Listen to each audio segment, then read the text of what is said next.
नमस्कार पाठकों और सभी छात्र छात्राओं और मेरे मित्रों।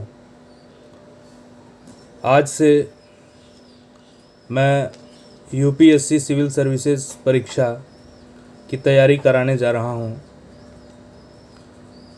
और यह तैयारी ऑनलाइन माध्यम से इस रिकॉर्डेड वीडियो के माध्यम से मैं बिल्कुल निःशुल्क बिल्कुल फ्री कराने जा रहा हूं।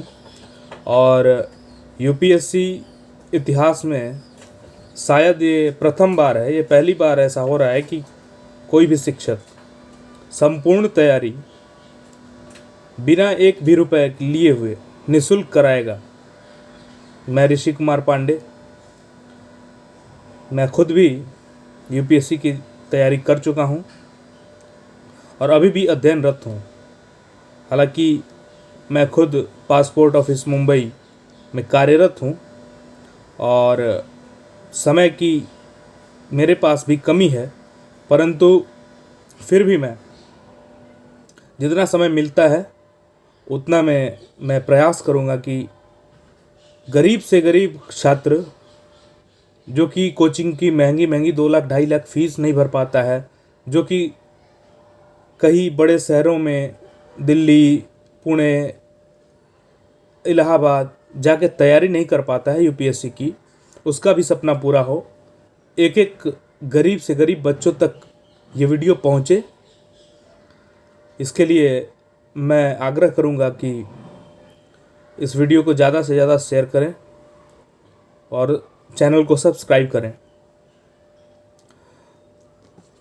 यूपीएससी जैसा कि आप सभी जानते हैं एक बहुत ही इंटरेस्टिंग जर्नी है, एक बहुत ही सुंदर यात्रा है कह सकते हैं, जिसमें कि बच्चा, स्टूडेंट, छात्र केवल पढ़ता ही नहीं है, जीवन जीने की एक शैली वो सीखता है। जो भी 2, 4, 5, 10 साल वो तैयारी करता है यूपीएससी की, उसमें केवल वह ज्ञान ही अर्जित नहीं करता, उस ज्ञान का उपयोग उसके पूरे जीवन में, समग्र जीवन में विभिन्न माध्यमों से हो पाता है। ये अलग बात है कि उसका सिलेक्शन हो या ना हो, ये तो बात की बात है, परंतु उसके ज्ञान, जितना ज्ञान वो अर्जित करता है वो व्यर्थ नहीं जाता, वो जीवन जीने की एक कला सिखाता है। मेरे पास अभी माध्यमों की कमी है, मैं मोबाइल पर ही ये वीडियो रिकॉर्ड कर रहा हूँ। आगे चल के मैं अवश्य ही कोशिश करूँगा कि अच्छे कैमरे, डिजिटल बोर्ड इत्यादि संसाधनों के द्वारा मैं तैयारी कराऊं और वो भी बिल्कुल निःशुल्क कराऊंगा। जैसे जैसे आप लोगों का ये सपोर्ट, आप लोगों का साथ मिलता रहेगा, मैं आपको तैयारी कराता जाऊंगा। और आज ही से प्रतिदिन मैं एक एक वीडियो डालता रहूँगा। तो मैं बता रहा था कि यूपीएससी एक लंबी इंटरेस्टिंग यात्रा है, एक जर्नी है, जिसमें कि सबसे पहला चीज़ जो है वो पेशेंस है। आपको सबसे पहले पेशेंस रखना होता है, उसके साथ डायरेक्शन ज़रूरी है। बहुत सारे बच्चे बहुत मेहनत करते हैं, तैयारी उनकी अच्छी रहती है, वो पढ़ाई को समय भी देते हैं, लेकिन वो एक दिशा उनको नहीं मिल पाती, उनको एक डायरेक्शन नहीं मिल पाता, जिसके चलते कि वो बार बार प्रयास करते हैं परंतु उनके प्रयास सफल नहीं हो पाते हैं, वो सेलेक्ट नहीं हो पाते हैं, चयनित नहीं हो पाते हैं। भारत में खासकर यूपी और बिहार, झारखंड, ये जो बेल्ट है, हिंदी बेल्ट है, इस हिंदी बेल्ट में अधिकतर बच्चे हिंदी मीडियम से पढ़े होते हैं। 10वीं 12वीं वो हिंदी मीडियम से करते हैं। आगे चल के उनकी यही इच्छा रहती है कि हिंदी माध्यम से तैयारी करने वाला कोई अच्छा शिक्षक उन्हें मिल जाए। तो मेरी कोशिश यही रहेगी, हालांकि मैं इंग्लिश मीडियम में भी पढ़ा सकता हूँ, उतने ही तथ्यों को परोसकर, उतने ही ज्ञान को आपके समक्ष प्रस्तुत करके, परंतु मेरी कोशिश पहले ये रहेगी कि गरीब छात्र जो कि हिंदी मीडियम, हिंदी बेल्ट से पढ़ा हुआ छात्र है, वो हिंदी माध्यम से अच्छी तैयारी करे, वो भी निःशुल्क तैयारी करे।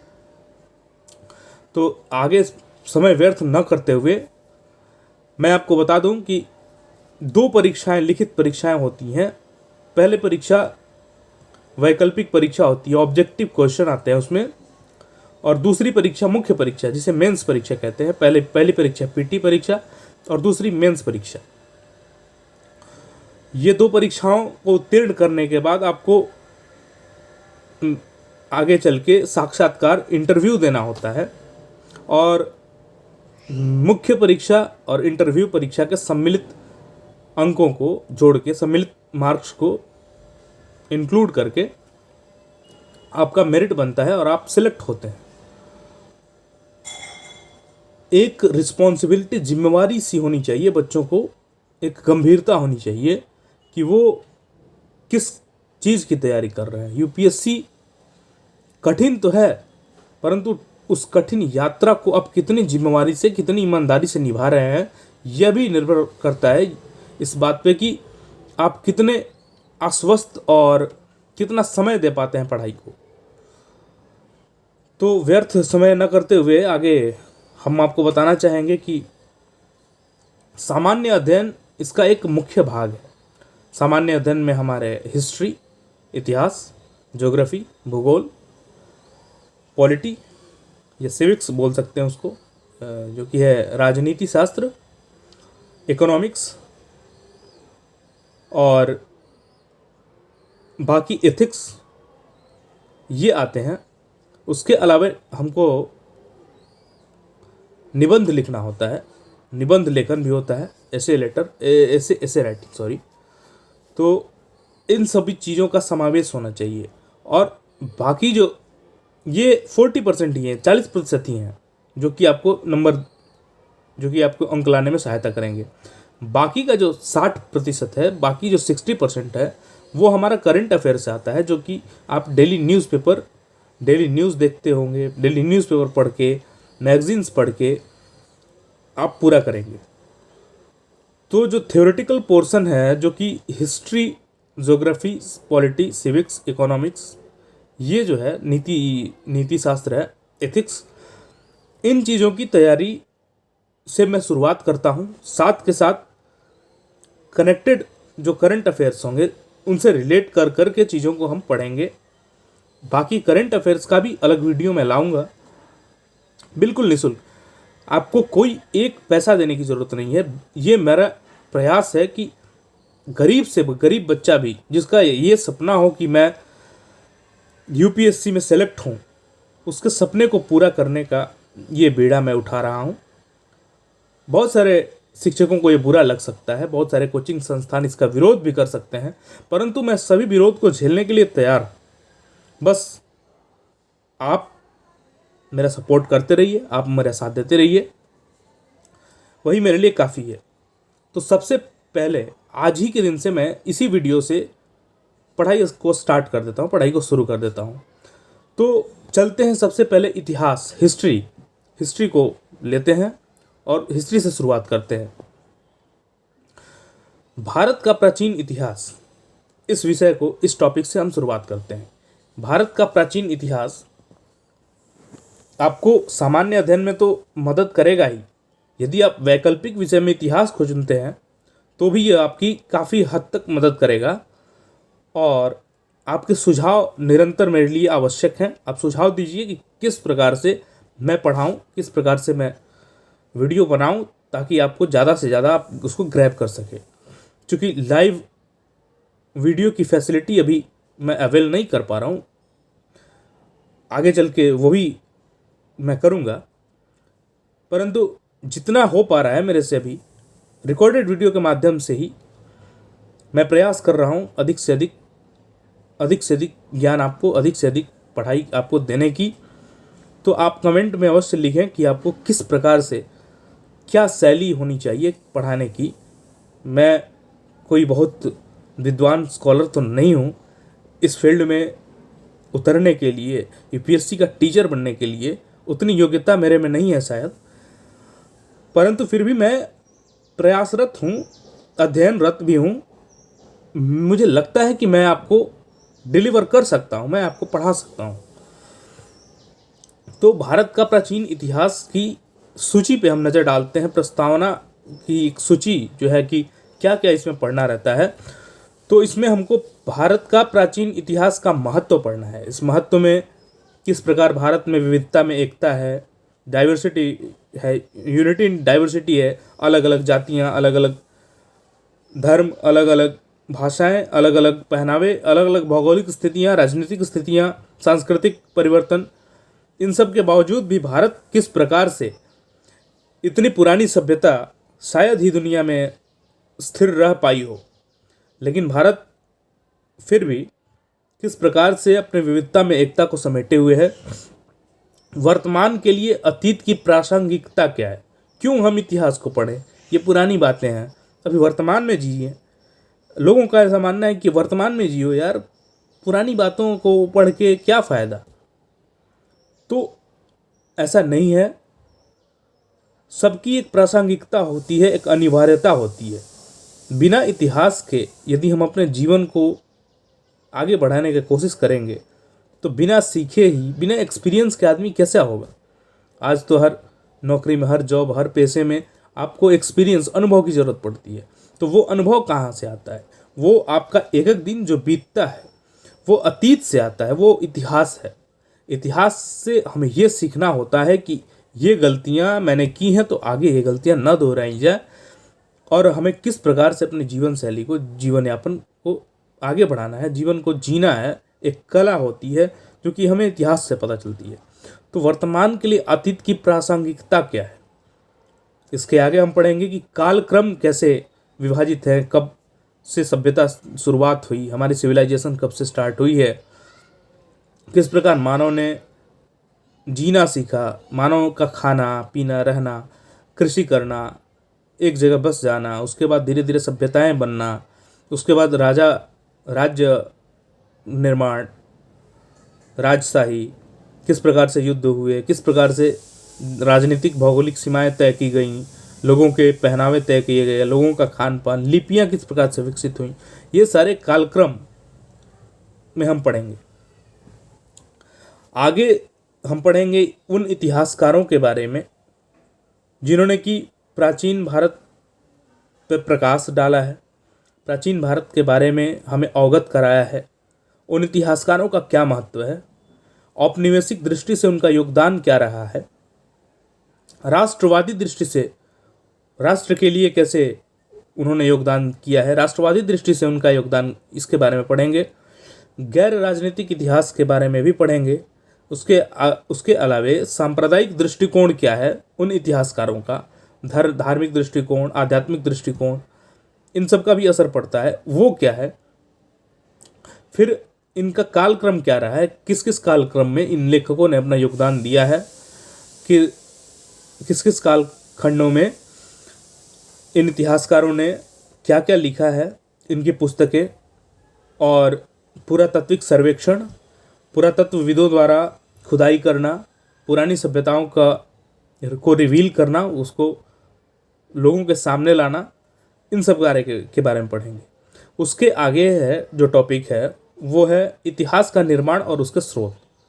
इसमें हम पढ़ेंगे भौतिक अवशेष, सिक्कों के बारे में पढ़ेंगे, शिलालेखों, इंस्क्रिप्शन, इसके बारे में पढ़ेंगे, साहित्यिक स्रोत के बारे में पढ़ेंगे, इनके विदेशी स्रोत क्या रहे हैं उनके बारे में पढ़ेंगे, ग्राम चित्र, एक डायग्राम के थ्रू इनको समझने का प्रयास करेंगे, प्राकृतिक विज्ञान क्या है और उसका इससे क्या संबंध है इतिहास से, इतिहास के निर्माण में उसका किस प्रकार का योगदान रहा है, वो प्राकृतिक विज्ञान के बारे में भी हम प्रकाश डालेंगे।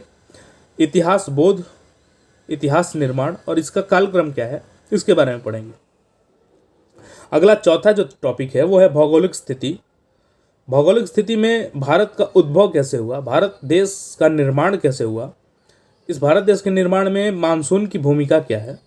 आप बोलिएगा कि मानसून तो ज्योग्राफी से रिलेटेड, तो सारा सामान्य अध्ययन जो है वो आपस में रिलेटेड है। ऐसा नहीं है कि आप भूगोल से अलग करके इतिहास को पढ़ेंगे, इतिहास को पॉलिटी से अलग कर सकते हैं, नहीं, इकोनॉमिक्स अलग चीज़ है, नहीं, ये सारा आपस में इनका अन्योन्याश्रय संबंध है। एक दूसरे पे ये सारे सब्जेक्ट डिपेंडेंट हैं। इनको मर्ज करके ही, इनको सारे को सम्मिलित करके ही हम सामान्य अध्ययन के रूप में इनको पढ़ते हैं। तो चौथा जो टॉपिक है, भारत का उद्भव कैसे हुआ, मानसून की भूमिका क्या है इसमें, इसकी उत्तरी सीमाएं क्या हैं, नदियां क्या हैं, प्राकृतिक सीमाएं क्या हैं, सांस्कृतिक संपर्क कैसा है, क्या है, खनिज और अन्य संसाधन, और फिर इनका कालक्रम। तो ये 4 टॉपिक से हम शुरुआत करते हैं। इसमें पहला टॉपिक है प्राचीन भारत के इतिहास का महत्व, उसके बारे में हम थोड़ा प्रकाश डालते हैं। तो जैसा कि हम जानते हैं कि प्राचीन भारत का अध्ययन अनेक प्रकार से पढ़ने योग्य है, उसका बहुत ही महत्व है। इनसे हमें ये जानकारी मिलती है कि प्राचीन संस्कृतियों का विकास लोगों ने कब, कहाँ और किस प्रकार किया। जैसे कि कृषि की शुरुआत कब हुई, कृषि शुरुआत के बाद लोगों ने अनाज, अन्न को संग्रह करना कैसे सीखा, जीवन यापन की प्रकृति उन्होंने विकसित कैसे की, फिर वो किस प्रकार से सेटल हुए, वो एक जगह कैसे रहने लगे, एक जगह रह के खेती बाड़ी कैसे करने लगे, किस प्रकार से उन्होंने अपने जीवन यापन के साधनों का निर्माण किया, खेती, बुनाई, कताई, धातु निर्माण, इन सब क्रियाओं, किस प्रकार से वनों को काटकर किस प्रकार से शहर बने, साम्राज्य विकसित हुए, इन सब के बारे में हम पढ़ेंगे। देखिए, लोगों को तब तक सभ्य नहीं माना जा सकता है जब तक वो लिखने में कौशल नहीं है। अनेक ऐसी लिपियां हैं जो कि आज तक डेसिफर नहीं, वो पढ़ी नहीं जा सकी, डिकोड नहीं की जा सकी। तो वैसी लिपि जो कि आज के वर्तमान परिदृश्य में समझने योग्य है, समझने लायक है, वैसी लिपि का हमें आवश्यकता पड़ती है। और सभ्य तभी, उसी सभ्यता को सभ्य सभ्यता माना जाता है जिसकी लिपियां पढ़ने योग्य है, जिसको डिकोड किया जा चुका हो या किया जा सकता है। तो आज के वर्तमान युग में जो शैलियाँ प्रचलन में हैं, उन्हीं शैलियों के, उन्हीं लिपियों का अध्ययन हम कर सकते हैं। और इतिहास में सभ्य उन्हीं सभ्यताओं को माना जाएगा पूरी तरह से, जिसकी लिपियों को हम पढ़ सकते हैं, जिसकी लिपियों को डिकोड किया जा सकता है। आगे हम पढ़ रहे हैं विविधता में एकता किस प्रकार से। अनेक जातियों, जनजातियों, समूहों, यहाँ तक कि बाहर के भी आर्य, पूर्ववर्ती आर्य, ग्रीक, इंडो आर्यन, सिथियन, हूण, तुर्क, इन सभी ने भारत में आया, कुछ ने आक्रमण किया, अपने साम्राज्य बसाए, यहीं रहे, यहीं के लोगों में घुल मिल गए और एक मिश्रित सभ्यता का निर्माण हुआ, जिससे आज हम भारत के रूप में देखते हैं। एक जातियाँ, एक धर्म, एक भाषा, ऐसी बात नहीं है। अनेक धर्म, अनेक जातियाँ, अनेक जनजातियाँ, अनेक भाषाएं, अनेक भौगोलिक स्थितियाँ, विभिन्न सांस्कृतिक परिदृश्य, विभिन्न राजनीतिक सीमाएं होते हुए भी विविधता में एकता को समेटे हुए है ये अपना भारत। उत्तर से दक्षिण, पूरब से पश्चिम, सांस्कृतिक तत्वों का सम्मिलित प्राचीन भारतीय संस्कृति की एक खास विशेषता रही है।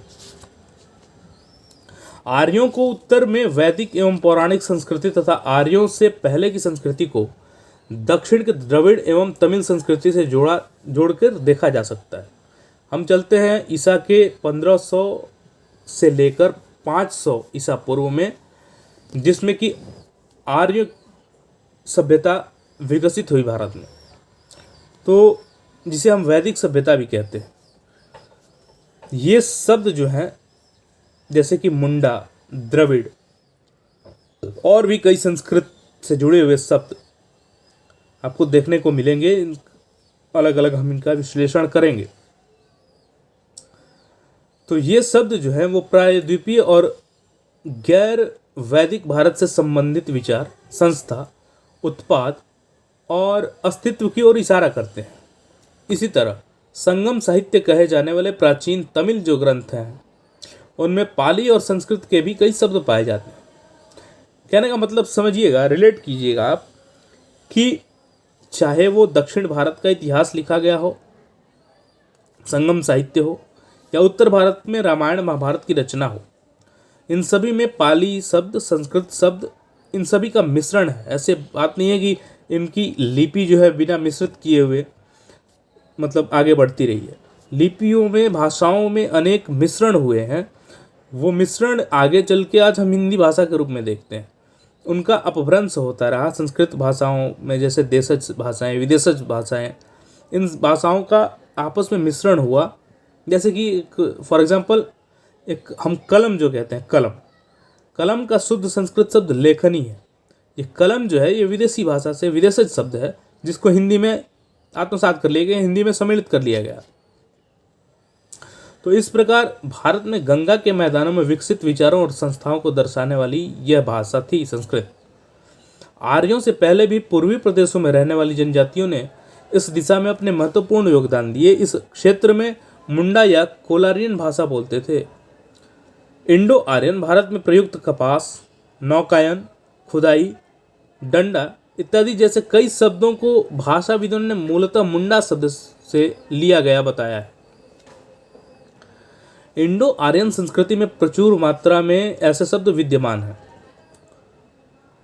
खैर, अब आते हैं भारत के प्राचीन धर्मों में किस प्रकार से ये संबंधित हैं शब्द, और विविधता में एकता किस प्रकार से हम रिलेट करेंगे कि किस प्रकार से ये धार्मिक दृष्टिकोण और अनेक जो धर्म विकसित हुए भारत में, उनसे किस प्रकार से हमारा इतिहास संबंधित है और क्यों महत्वपूर्ण है इसको पढ़ना। भारत में जैसे धर्म की बात करें तो जैन और बौद्ध धर्म का जन्म भारत में ही हुआ। भले ही आज बौद्ध धर्म भारत में मतलब नगण्य हो, उतना नहीं माना जाने वाला हो, लेकिन इसी बौद्ध धर्म को अपनाने वाले भारत के बाहर के जो हमारे दक्षिण पूर्वी एशिया के देश हो गए, जापान, चाइना हो गया, ये सभी बौद्ध धर्म को मानने वाले बहुत विकसित देश रहे हैं। तो प्राचीन काल से ही भारत हम जानते हैं कि बहुत ही धार्मिक जगह रही है, धर्मों की भूमि है, देवताओं का ये निवास स्थान रहा है।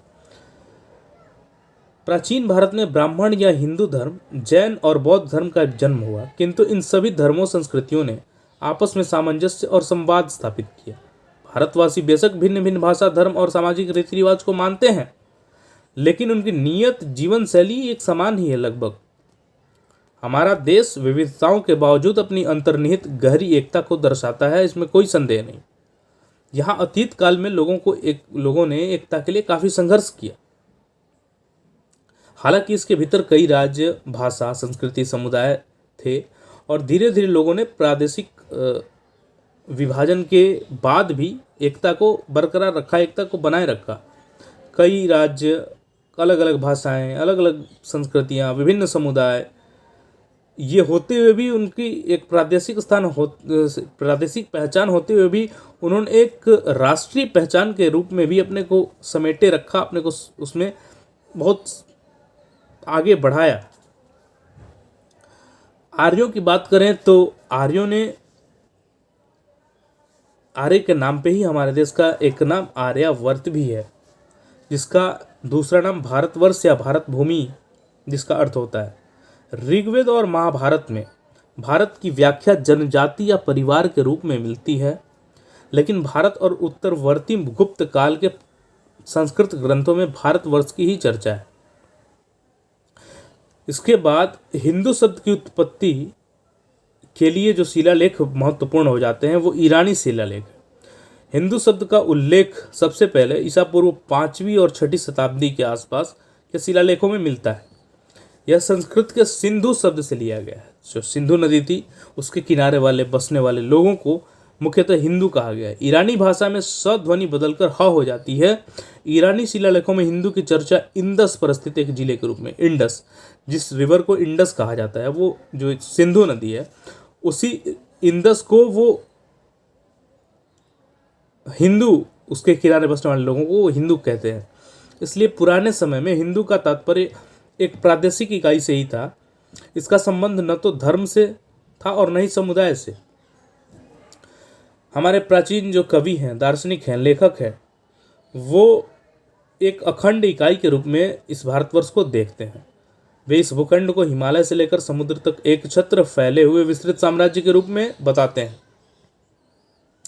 जिन राजाओं ने हिमालय से केप कोमरिन तक और पूरब में ब्रह्मपुत्र घाटी से लेकर पश्चिम में सिंधु से आगे तक अधिकार क्षेत्र बढ़ाने की कोशिश की, उनकी सर्वत्र प्रशंसा की गई है। ईसा पूर्व 3री शताब्दी में अशोक ने तुरंत दक्षिण को छोड़कर पूरे भारत को अपने साम्राज्य में मिला लिया था। अशोक के शिलालेख भारत में पाकिस्तान, उसके बाद अफगानिस्तान, इन यहाँ तक के फैले हुए हैं। वहाँ तक उनके अभिलेख और शिलालेख मिले हैं। 7वीं शताब्दी में चालुक्य राजा जो था पुलकेशिन ने हर्षवर्धन को हरा दिया। हर्षवर्धन की हार से समूचा जो पूरा उत्तर भारत था वो उसके कंट्रोल में आ गया। हालांकि चूंकि उसके राजा बहुत छोटे छोटे राज्य थे, उसमें राजा थे वो कमज़ोर राजा थे। कमज़ोर राजनीतिक एकता के बावजूद भारत का विभिन्न राजनीतिक ढांचा कमोबेश एकता के सूत्र में ही बंधा हुआ था। विजेताओं और सांस्कृतिक दिग्दर्शकों में भारत की भौगोलिक सीमा को समग्र एक इकाई के रूप में देखा जा सकता है। उसके बाद जो भारत का नाम इंडिया पड़ा वो शब्द ग्रीक शब्द है। ग्रीक शब्द के काफ़ी करीब है वो। फारसी और अरबी भाषाओं में इंडिया को हिंद कहा गया। उत्तर कुषाण काल में ईरानी शासकों ने सिंध प्रदेश को विजित कर लिया, उसको जीत लिया और इसका नाम हिंदुस्तान रख दिया। अध्ययन के दौरान भारत में भाषिक और सांस्कृतिक एकता स्थापित करने की लगातार कोशिशें दिखती हैं। ईसा पूर्व 3री शताब्दी में, जो कि अशोक, चंद्रगुप्त मौर्य इत्यादि का काल रहा है, प्राकृतिक भाषा जो थी वो बोलचाल की भाषा थी। अशोक के शिलालेख मुख्यतः ब्राह्मी लिपि और प्राकृत भाषा में लिखे गए हैं। बाद में यही स्थान संस्कृत को मिला और संस्कृत ने भारत के सुदूर हिस्सों में राजभाषा का काम किया। हालांकि गुप्त काल के समय भारत में कई छोटे छोटे राज्यों का उद्भव हुआ, कई छोटे छोटे राज्य बने और शाही जो दस्तावेज थे वो संस्कृत में लिखे गए। अच्छा, दूसरा मुख्य तथ्य यह था कि रामायण और महाभारत जैसे प्राचीन महाकाव्य तमिल की धरती पर भी उतने ही उत्साह और भक्ति से पढ़े जाते थे जितने कि बनारस और तक्षशिला के विद्वान उसको पढ़ते थे। ये एक अद्भुत बात है। भारत की विविधता और में एकता की बात मैंने इसीलिए नहीं बोली, यूँ नहीं बोल दी। इसके पीछे रीजन यह है कि वो चाहे तमिल इतिहास रहा हो, तमिल संगम साहित्य रहा हो, या फिर उत्तर भारत का आप कोई ग्रंथ उठा के पढ़ लीजिए, इन दोनों साहित्यों का सम्मिश्रण है आपस में। उत्तर भारत का जो साहित्य है उसकी छाप, उसकी झलक आपको दक्षिण भारत में देखने को अवश्य मिल जाएगी। दक्षिण भारतीय शब्दों का जिक्र उत्तर भारत के ग्रंथों में अवश्य मिल जाएगा। हालांकि भारतीय सांस्कृतिक मूल्यों और विचारों की अभिव्यक्ति चाहे जिस भी रूप में हो, उसका सत्व समूचे भारत में लगभग एक ही जैसा रहा है। तो भारत में विकसित हुई अनेक वर्ण, जातियाँ, व्यवस्थाएं विद्यमान तो थी, परंतु उसी में विविधता में एकता की झलक मिलती है। आगे चल के हम देखेंगे कि ईसाई और मुसलमानों ने भी हिंदू जाति की व्यवस्था को अपनाना भी शुरू कर दिया था।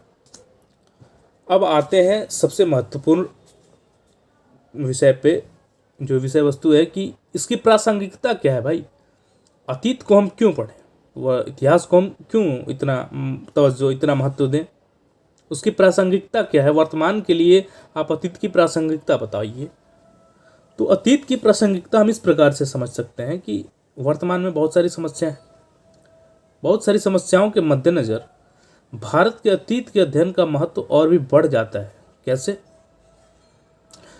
जैसे कि देखिए, कुछ लोग प्राचीन संस्कृति और सभ्यता को वापस स्थापित करना चाहते हैं और कुछ लोग भारत के गौरवशाली अतीत से भावनात्मक रूप से भी प्रभावित हैं। अलग बात है कि वे प्राचीन समाज और संस्कृति की पुरानी व्यवस्थाएं फिर से स्थापित करना चाहते हैं। इसके लिए अतीत की साफ और स्पष्ट समझदारी की अपेक्षा है। इसमें कोई शक नहीं है कि अतीत काल में लोगों ने विविध क्षेत्रों में उल्लेखनीय उन्नतियां की, लेकिन वर्तमान समय के आधुनिक विज्ञान और तकनीक की बराबरी करने के लिए यह उन्नति पर्याप्त नहीं है।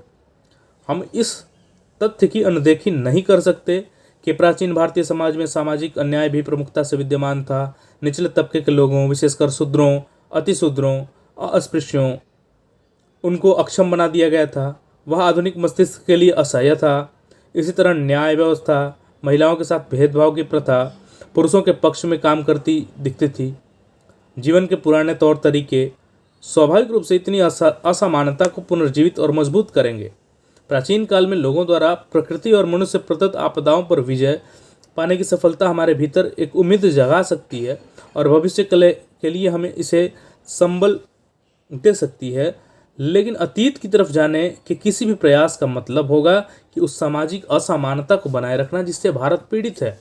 अतीत को समझने के लिए जरूरी है कि हम इन सारी चीज़ों को समझें। प्राचीन काल, मध्यकाल और उसके बाद के अवशेष हमारे वर्तमान में भी मौजूद हैं। पुराने मूल्य, मर्यादा, सामाजिक रीति रिवाज और प्रथा हमारी चेतना में इतने भीतर तक समाये हुए हैं कि उनसे आसानी से छुटकारा नहीं मिल सकता। दुर्भाग्यवश ये जीवन की यही बुराइयां व्यक्ति और समूचे देश के विकास को बाधित करती हैं और औपनिवेशिक काल में इन्हें जानबूझकर थोपा गया। अतीत की इन बुराइयों का जब तक उन्मूलन नहीं किया जाता, भारत बेहतर तरीके से विकास नहीं कर सकता। जाति व्यवस्था, अलगाववाद की राजनीति, लोकतांत्रिक एकीकरण, ये जातिवाद की जो विशेषता रही है वो भारत के विकास के लिए बाधक है। जातिगत भेदभाव एवं पूर्वाग्रहों के कारण शिक्षित लोग भी मानव श्रम का सम्मान नहीं कर पाते। अब आते हैं हम कालक्रम के बारे में। ईसा पूर्व 1500 से 500 शताब्दी जो है वो वैदिक पाठ में उपलब्ध द्रविड़ एवं संस्कृत जो पद हैं उनको जाती है। 300 ईसा पूर्व से 600 ईसा पूर्व संगम साहित्य के लिए जाना जाता है। ईसा पूर्व तीसरी जो सदी है वो सामान्य भाषा के रूप में, प्राकृत भाषा के रूप में जानी जाती है और 4वीं शताब्दी तथा आगे राजभाषा में संस्कृत के रूप में संस्कृत पठन पाठन के लिए जानी जाती है। धन्यवाद। आगे की वीडियो भी मैं अपलोड करूंगा, आपका सपोर्ट चाहिए। धन्यवाद।